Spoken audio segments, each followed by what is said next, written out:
गौतम बुद्ध हमेशा अपने शिष्यों से कहा करते थे कि हमारी जीभ दुनिया का सबसे तेज चाकू है और दुनिया में सबसे खतरनाक हथियार हमारे शब्द हैं, जो बिना किसी खून खराबे के लोगों को अंदर ही अंदर मार सकते हैं। हमारे शब्द हमारी ताकत है, लेकिन यह कमजोरी भी हो सकती है अगर हमें नहीं पता कि कब, कहां और कितना बोलना है। यदि हम सही समय पर सही इरादे से सही शब्दों का प्रयोग करते हैं तो यह हमें एक सफल व्यक्ति बनाते हैं, लेकिन अगर हम सही समय पर सही इरादे से सही शब्दों का प्रयोग नहीं करते हैं तो यह हमारे जीवन को नर्क से भी बदतर बना सकते हैं। तो आज मैं आपको मौन पर एक कहानी सुनाऊंगा और यह कहानी आपकी जिंदगी बदलने वाली है। यह कहानी आपको मौन की शक्ति का एहसास कराने जा रही है। जापान में एक बहुत प्रसिद्ध बौद्ध भिक्षु थे जिनका नाम दीजाई था। वह दुनिया के शोरगुल से दूर जंगल में अकेला रहता था और वह बहुत ही ध्यान मग्न व्यक्ति था, इसलिए वे पूरे जापान में बहुत प्रसिद्ध थे। और एक दिन उनके पास एक राजकुमार आया।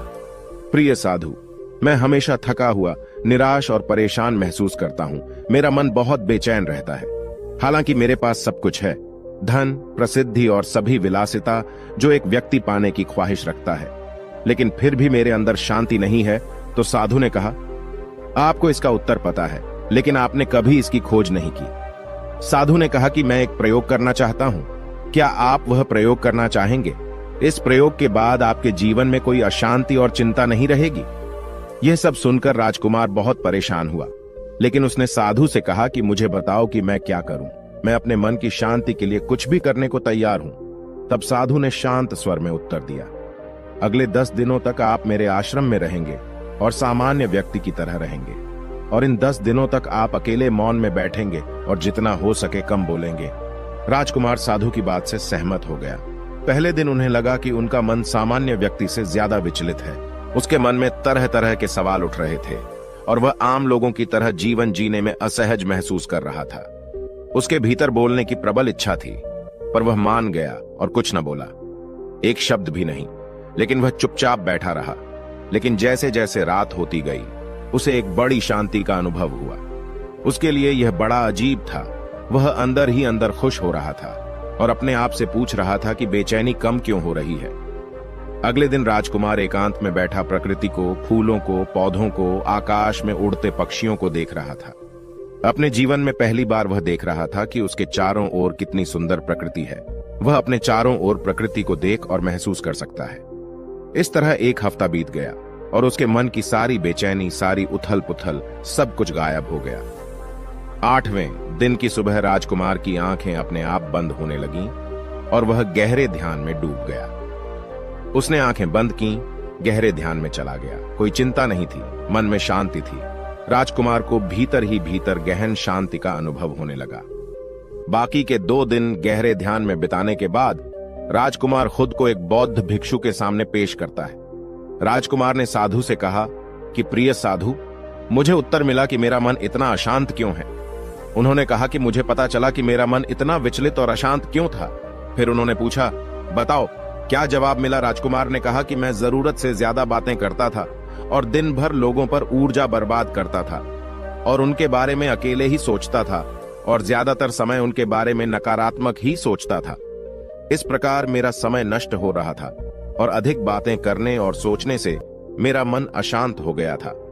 इस वजह से मैं कोई भी काम अच्छे से नहीं कर पाता था, जिसके कारण मैं लगभग हर काम में असफल होने लगा था और निरंतर असफलता ने मुझे और अधिक उदास और चिड़चिड़ा बना दिया और इसने मेरे जीवन को और नष्ट कर दिया। लेकिन ये 10 दिन बिल्कुल अलग थे। अब ऐसा लग रहा है कि अपनी जिंदगी को पूरी तरह से जी रहा हूं और इससे पहले मैं अपनी जिंदगी गलत तरीके से जी रहा था। मैंने यह भी सीखा कि हमें ध्यान करने की आवश्यकता नहीं है, ध्यान अपने आप हो जाता है। और ध्यान से मैंने पहली बात यह सीखी कि किसी के जीवन में सबसे महत्वपूर्ण घटना स्वयं को जानना है। बौद्ध भिक्षु ने कहा कि आप ही नहीं, दुनिया में ज्यादातर लोग जरूरत से ज्यादा बोलते हैं। आज भी ज्यादातर लोग एक दूसरे को नीचा दिखाने के लिए ही बोलते हैं और आज भी लोग ज्यादा बातें करते हैं और अपना जीवन बर्बाद कर रहे हैं। साधु ने राजकुमार को मौन रहने का महत्व समझाया और कहा कि एक बार शिष्य गौतम बुद्ध से पूछते हैं कि प्रिय बुद्ध, आप अधिकांश समय मौन क्यों रहते हैं? बुद्ध ने कहा, मैं गहराई में मौन रहता हूं। मौन स्वयं को जानने की पहली सीढ़ी है। यदि आप मौन नहीं रह सकते हो तो स्वयं को जानना असंभव है।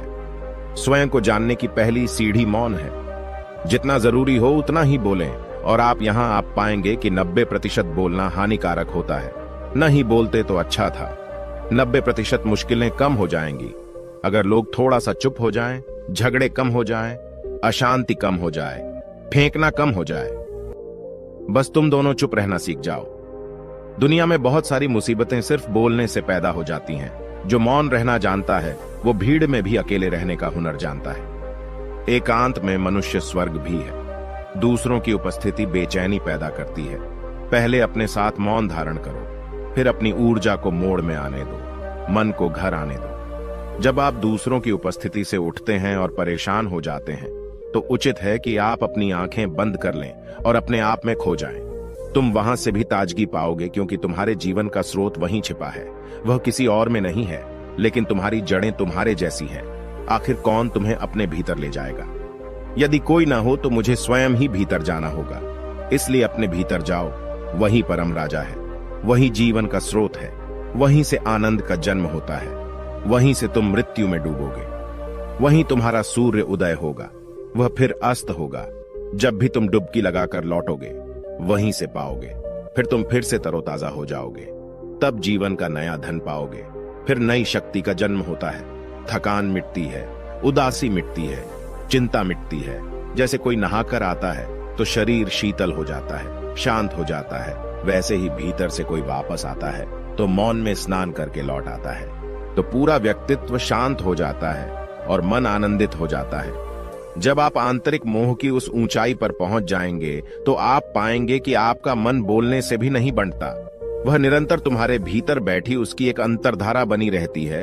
तुम बोलो लेकिन अपने को मत छोड़ो। आप शब्दों का प्रयोग भी करते हैं लेकिन अपनी चुप्पी नहीं तोड़ सकते।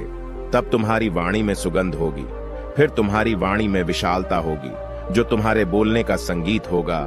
सब ठीक हो जाएगा। आप बोलेंगे तो दूसरे ठंडे पड़ जाएंगे। भीतर से मौन होते ही आप इतने शक्तिशाली होने लगते हैं कि समाज की पराधीनता छोड़ने लगते हैं और आपकी जिंदगी में एक ऐसा मजा आता है जो सिर्फ दीवानों की जिंदगी में होता है। आपके चेहरे पर एक नई चमक आ जाती है, आपकी आंखें किसी और चमक से भर जाती है और आप असीम शांति के सागर में डूबने लगें। ऐसा कहकर उन्होंने अपनी बात समाप्त की। दोस्तों, आपने भी अनुभव किया होगा कि ज्यादा बातें करने से मन शांत हो जाता है। हम अपने मन के साथ साथ अपने ध्यान पर भी नियंत्रण खो देते हैं। जो लोग बहुत अधिक बातें करते हैं उनमें किसी एक कार्य पर ध्यान केंद्रित करने की क्षमता नहीं होती है, इसलिए वे अपने किसी भी लक्ष्य पर पूरी तरह से केंद्रित नहीं होते हैं और वे जीवन की सच्चाई को नहीं समझ पाते हैं और न ही कभी मनचाही सफलता प्राप्त कर पाते हैं। इसके अलावा आपने देखा होगा वो लोग अक्सर लोगों के बीच हंसी का पात्र बन जाते हैं और जो कम बोलते हैं और अपनी बात पर टिके रहते हैं उन्हें सम्मान मिलता है। लोग जो कहते हैं उसे सुनते हैं और विश्वास करते हैं और अशांत मन वाला व्यक्ति जीवन में किसी भी कार्य में सफल नहीं हो पाता, क्योंकि उसका किसी भी कार्य में मन नहीं लगता। अगर कोई व्यक्ति जानता है कि उसे कब, कहां और क्या कहना है तो वह वास्तव में बहुत बुद्धिमान है और ऐसा व्यक्ति जहां भी जाता है आकर्षण का केंद्र बन जाता है और जो कुछ भी करता है उसमें सफल हो जाता है। यदि हम महान व्यक्ति के व्यक्तित्व को देखें तो पता चलेगा कि वह कम बोलते हैं और कम से कम शब्दों में अपनी बात समाप्त करते हैं। वह बोलने से पहले गहराई से सोचता है कि उसे क्या कहना है। लेकिन जो लोग अधिक बोलते हैं वे कई बार झूठ बोलते हैं और अपनी बातों से दूसरों के दिमाग पर कचरा डालते रहते हैं। वह अधिकतर दूसरों की बुराई ही करता रहता है, इसलिए उसके अपने भी उससे बचने और उससे दूर रहने की कोशिश करते हैं। हमारे भारतीय उपनिषदों में कहा गया है कि हमारे वचन ही वास्तविक धर्म हो सकते हैं। मौन से धैर्य आता है, धैर्य से ध्यान आता है और ध्यान से व्यक्ति अपने जीवन के प्रति जागरूक हो जाता है। दोस्तों, आप भी प्रतिदिन कम से कम 30 मिनट एकांत में शांत बैठने का प्रयास करें। इससे आप सब में एक सकारात्मक बदलाव अवश्य आएगा। इसी के साथ हम इस कहानी को समाप्त करते हैं। धन्यवाद।